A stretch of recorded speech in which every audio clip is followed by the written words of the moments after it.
Привет! Это Макс, твой учитель русского. Сегодня будем учить русский, исследуя мир вокруг нас. Будем исследовать этот прекрасный мир. У меня уже было видео, я нахожусь, кстати, в Бразилии, во Флорианополисе, и у меня было видео, как я ходил вот по таким горам, холмам, и что я там видел, и как я там потерялся. А сегодня будем исследовать мир с воды. И мы будем исследовать мир с воды с помощью вот этого покрафта. Да, честно говоря, хотелось бы взять вот эту лодку. Она тут даже, кажется, без замка. Можно просто отвязать и вот на такой лодке, посмотрите, вот на такой лодке поплыть туда. Но, к сожалению, это воровство и это противозаконно. Но у меня есть мой покрафт, на котором я уже плавал и в Патагонии, и в России не на нем, на другом, но тоже и в России плавал, и в Патагонии, в Аргентине, и в Бразилии я уже один раз плавал. И вот сейчас будет очередной сплав. Сейчас быстро покажу, что у меня есть, и потом поплывем. Температура, кстати, сейчас зима в Бразилии. Вот так выглядит зима, да, я в шортах и в футболке. Что у меня есть? У меня есть, конечно же, весло, одно весло. Очень удобное весло, раскладывается на 4 части. Супер удобная, супер компактная. Конечно, камера одна здесь, другая здесь, чтобы снимать влог. Обязательно мате и небольшой перекус. Ну, конечно, есть гермомешки, потому что мы будем в воде, и я не хочу, чтобы вещи промокли, поэтому нужны гермомешки. Насос, чтобы накачать покрафт. Электрический насос, которым я накачал его, сначала электрическим, а потом еще ручным насосом докачиваем. Спас-жилет или спасательный жилет. Ну и так, по мелочи, например, фильтр для воды, солнцезащитные очки. Вообще, в Бразилии адский ультрафиолетовый индекс. Обычно летом он здесь более, 13 и выше. 13 единиц и выше. Это супер плохо и вообще, опасно для кожи, особенно для белой кожи. Но зимой солнце светит, печет, приятно, но не жарко, и ультрафиолетовый индекс вообще низкий, минимальный. Поэтому я даже не взял солнцезащитный крем. Однако у меня есть куртка с длинным рукавом. На случай ветра или если будет как-то совсем некомфортно на солнце. Но я думаю, будет нормально. Вот что у меня получилось. Вот так все выглядит. Здесь весло. Здесь сиденье, тут я буду сидеть, там бутылка с водой, перчатки, чтобы не появились мозоли на руках, чтобы не натереть руки. Вот здесь у меня 2 гермомешка. В этом то, что может понадобиться сейчас в дороге, а это то, что я буду использовать на привале, типа мате и так далее. Ну и вот здесь немножко колхоза, друзья. Вот такой здесь колхоз вышел. Дело в том, что у меня сломался держатель. У меня был такой, как не держатель, это был тоже трипод. Это не совсем трипод, но короче. У меня был трипод, который был гнущийся. То есть вот эти ножки, они гнулись как угодно. И очень удобно было загибать их вот так, и камера держалась отлично, и ее можно было поворачивать. Сегодня нельзя поворачивать камеру, но ладно. Я думаю, что я справлюсь. Что ж, 20 минут ушло на сборы, 25 даже. Пора отчаливать.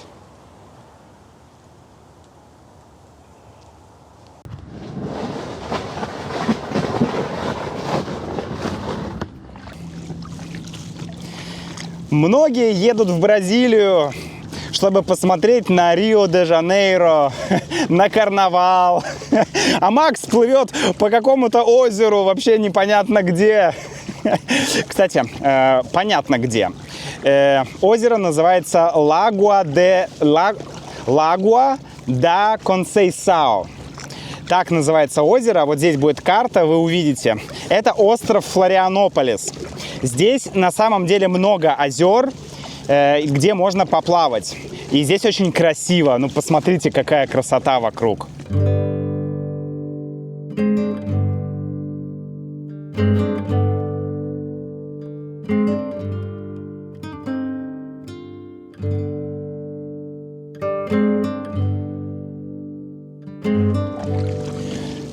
С того момента, как я купил этот Паккрафт, он всегда ездит со мной. Это неудобно. Он не такой компактный, как хотелось бы. Он весит 4 килограмма, ну плюс еще весло, спас-жилет, гермомешки. То есть все это вместе килограмм 10 точно. Это не очень удобно, я вам скажу. Но это позволяет тебе увидеть те места, которые ты иначе просто бы не увидел. Например, вот здесь идет тропа. Здесь идет тропа. И можно просто было бы пойти по этой тропе, по парку, да, ну как парк, типа как национальный парк, да, что-то такое. И там есть тропа, вот можно красиво прогуляться. Хорошо это? Хорошо, конечно. Прикольно это? Прикольно, конечно. Но ты не можешь свернуть с тропы. А я не люблю хождение только вот по тропам. Я человек свободолюбивый. Я привык просто идти, куда мне хочется, а не куда ведет тропа. Поэтому очень часто каяк и вообще водный транспорт – это способ избежать каких-то маршрутов, когда ты свободен. Вот. Поэтому вместо того, чтобы идти по этой тропе, я предпочитаю плыть и останавливаться там, где мне хочется, смотреть то, что я хочу. Не знаю, в этом однозначно больше свободы. И ты чувствуешь, что ты открываешь мир вокруг себя. Ну реально. С тех пор, как я попробовал водный спорт, я не люблю слово спорт, с тех пор, как я попробовал водное путешествие, ну, мне уже совсем не хочется ходить по тропам. Хочется плыть в любом направлении. Но есть в этом какая-то философия, друзья.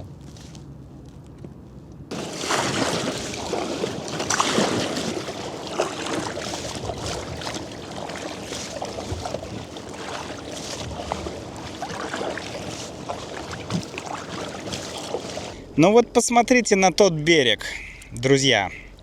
Там какие-то стоянки, какие-то пирсы, какие-то зоны для пикника, еще что-то. Короче, вообще не так прикольно. И посмотрите, насколько с этой стороны берег отличается, друзья. Посмотрите, насколько здесь берег отличается. Он другой. Тут огромные камни. Там деревья, пальмы, кактусы, огромный холм. Ну, короче, и вообще нет ни людей, ни мест для пикника.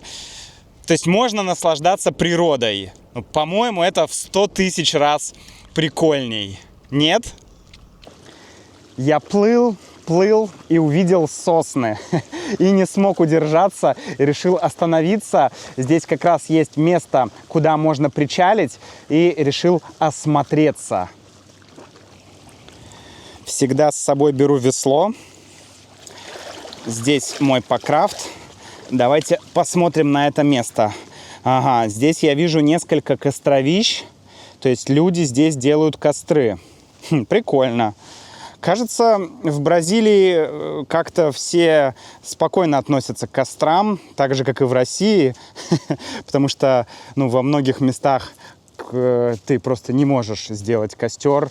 Ну и для меня, конечно, это просто большое огорчение. То есть я понимаю, да, всю опасность, но если ты умеешь делать костер, то, ну, ничего страшного не произойдет. Вот такие здесь сосны. Ох, а тут смотрите, какой красивый вид через деревья. Через деревья на озеро, холмы и, ну, вообще, красивый вид. Красивый вид. Очень красивый вид. Кстати, отличное место, чтобы здесь остаться, например, на ночь. Отличное место, мне кажется. Я не хочу уходить далеко от лодки. Мне просто очень понравились эти сосновые леса, сосны и рядом бамбук. Посмотрите, пожалуйста, на это. Сосны и бамбук. Это как вообще понимать? Меня так всегда упарывают такие сочетания. Ну, для русских непривычные. Сосны и бамбук. Сосны и пальмы вообще. Ну окей, сосны и пальмы, ладно. Но лес здесь действительно очень интересный. Очень интересный. И, честно говоря, мне даже захотелось сделать отдельный какой-то маршрут, пройтись по этому лесу, потому что, ну, он, правда, какой-то необычный. Опа! Кто-то потерял шляпу. Кажется, давно. Друзья, лес меня просто покорил. Этот лес меня покорил. Просто покорил, очаровал. Я определенно хочу сюда вернуться. Нужно будет взять Сабрину, Юлю и приехать сюда просто погулять. Ну, правда, это фантастическое абсолютно место. Никого нет. Дикий лес. Никаких, ну, то есть есть дорога, да, вот такая, но нет никаких у тебя заборов, типа туда нельзя ходить, сюда нельзя ходить. Вообще, кстати, в Бразилии намного меньше заборов, чем в Аргентине. И это при том, что в Бразилии живет, ну, гораздо больше людей. То есть я предполагаю, я почти уверен, что плотность населения в Бразилии гораздо выше. Но почему-то здесь нет такого количества заборов, как в Аргентине. И это мне нравится. Мне нравится, что ты не чувствуешь себя, не знаю, как это даже сказать. Ну вот я легко могу пойти туда, легко могу пойти сюда, просто походить по лесу. Круто! Круто, что нет каких-то заборов, ограждений. Мне нравится. Но пора отчаливать, пора двигаться дальше, пора плыть дальше. Здесь очень классно, спасибо этому месту, но нужно двигаться дальше. Впереди еще очень много интересного. Слушайте, я такого никогда не видел, но здесь рыба выпрыгивает из воды. Ну, то есть, окей, хищники типа щуки и окуня, ну, наверное, любая хищная рыба может выпрыгнуть из воды, но не так часто. Я здесь сейчас плыву, и уже за минуту где-то 5 раз я видел, как рыбы просто выпрыгивают, крутятся вот так и падают опять в воду. Я не знаю, что это за рыбы. Какие-то такие длинные рыбы. Не знаю, что это за рыба. Если вы знаете, пожалуйста, напишите, что это за рыба в 12 часов дня может так вот выпрыгивать из воды. Что она делает? Очень интересно.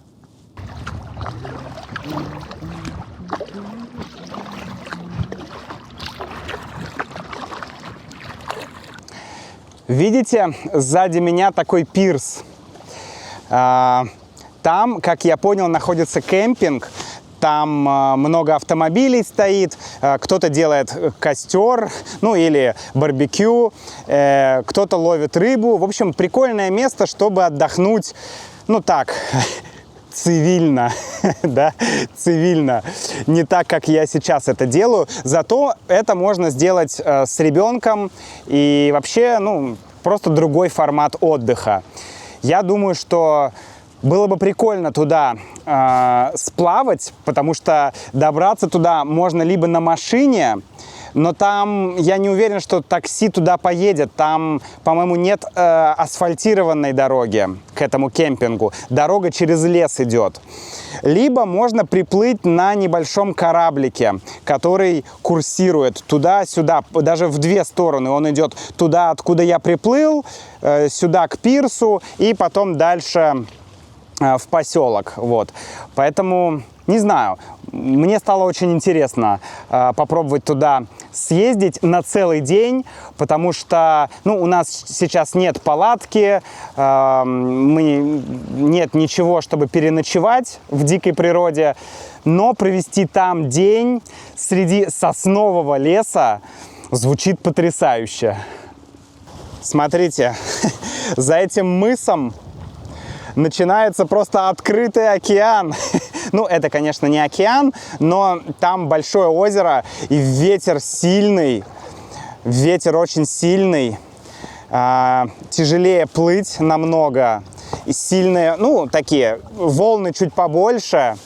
В общем, сейчас меня ждет увлекательное путешествие вот туда, к поселку.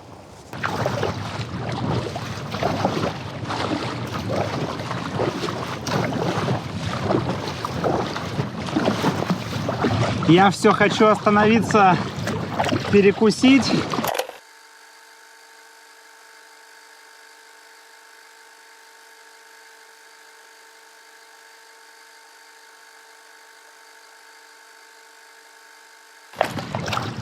Фу, но места подходящего нет, потому что либо ветер, либо просто, ну, нет места, хочется встать немножко, размяться. И, ну, надеюсь, я скоро найду такое место. Сейчас нужно Юле написать, что я в порядке. У меня телефон тоже вот так, в таком виде, в гермомешочке маленьком. Надо Юле, моей жене, написать, что все окей, потому что я не выходил на связь. Думаю, ну, сейчас сделаю остановку и напишу ей. И потом начался этот ветер, это огромное озеро. Фух, и, кстати, вода соленая. Я это узнал, потому что брызги от волн тебе в лицо летят, и вода соленая.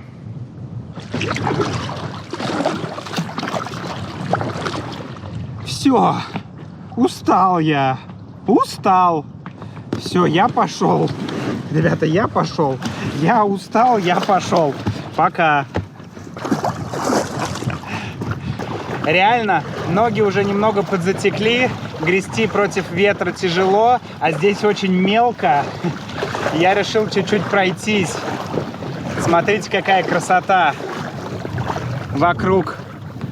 Просто кайф. Просто кайф.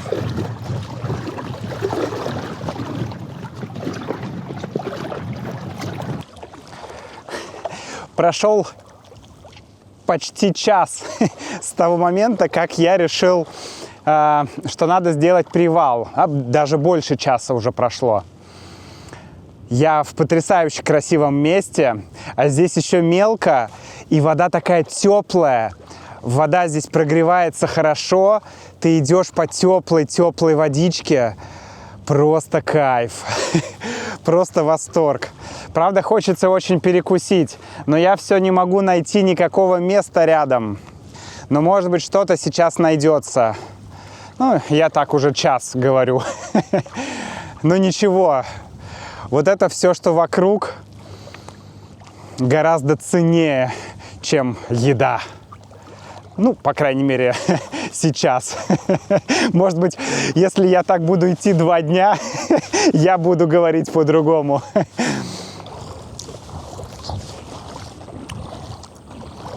Кажется, что не будет у меня остановки на перекус. Можно перекусывать прямо на ходу.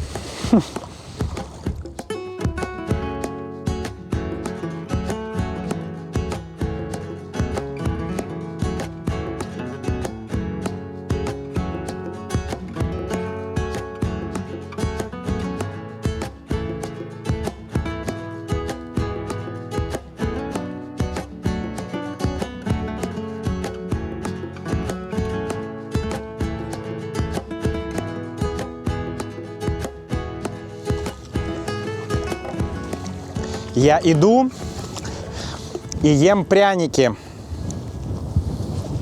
Про них было, кстати, видео.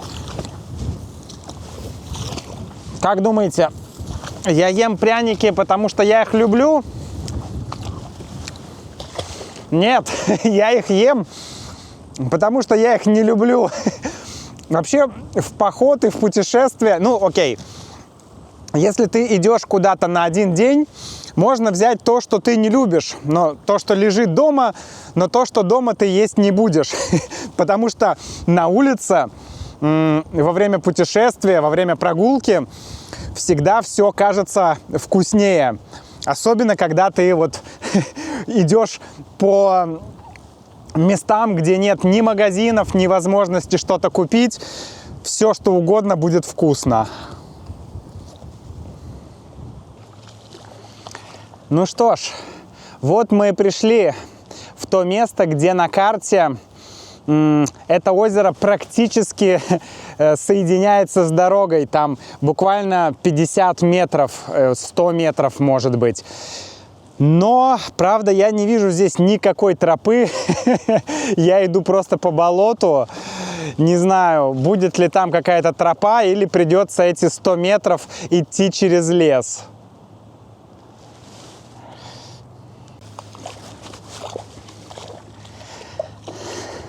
Ну вот, где-то здесь должна быть дорога, где-то вот буквально за этим лесом. Осталось только понять, как к этой дороге подойти.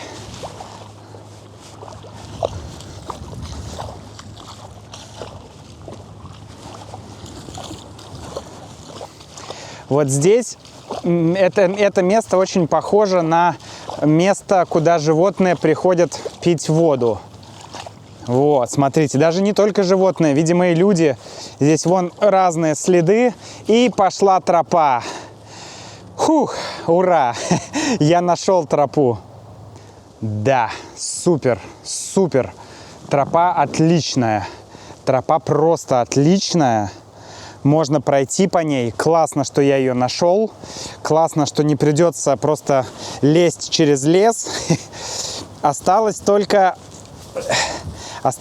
собрать вещи, упаковать паккрафт и идти через эту прекрасную тропу.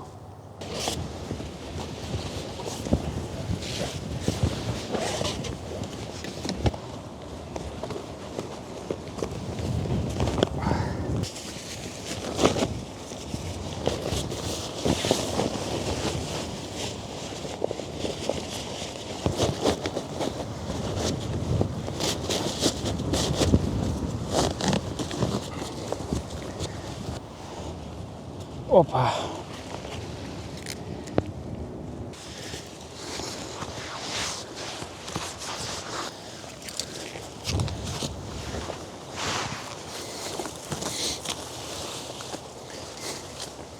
Все, осталось только выйти по тропе в лес. Thunder! Реально, да, похож я в этой кепке с этими волосами. Ну, ладно, я сделал себе комплимент.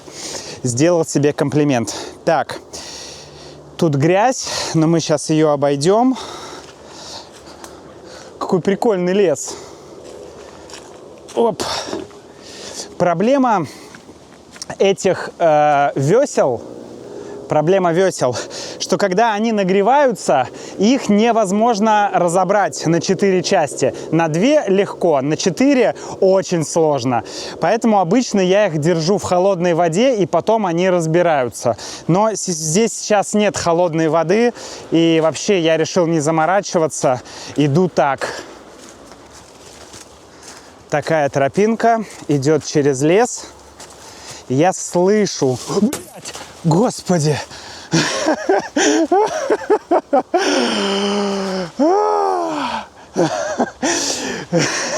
Весло зацепилось за за дерево, и такой звук был. Я думал, кто-то на меня прыгает. и испугался. Ой, Макс, ну реально, блин, когда ты не знаешь леса, и когда ты знаешь, что здесь живут всякие ядовитые пауки, не знаю, змеи и все прочее, ну как-то ты всегда немного на стреме. Вот я постоянно на стреме в этих джунглях. Ух. Так, туда или туда? Ну, надеюсь, что туда. Нормально. Так, и тут тоже тропинка. Ладно, пойдем по этой тропе. Я надеюсь, она меня выведет к дороге. Ура! Дорога! Дорога! Ну что, Uber заберет меня через 4 минуты. Ой-ой-ой. Господня земля. Короче, как-то неприятно здесь идти вдоль трассы. Подожду-ка я Uber где-нибудь здесь. Друзья, всего вам доброго. До встречи в следующих видео. Учите русский с Максом.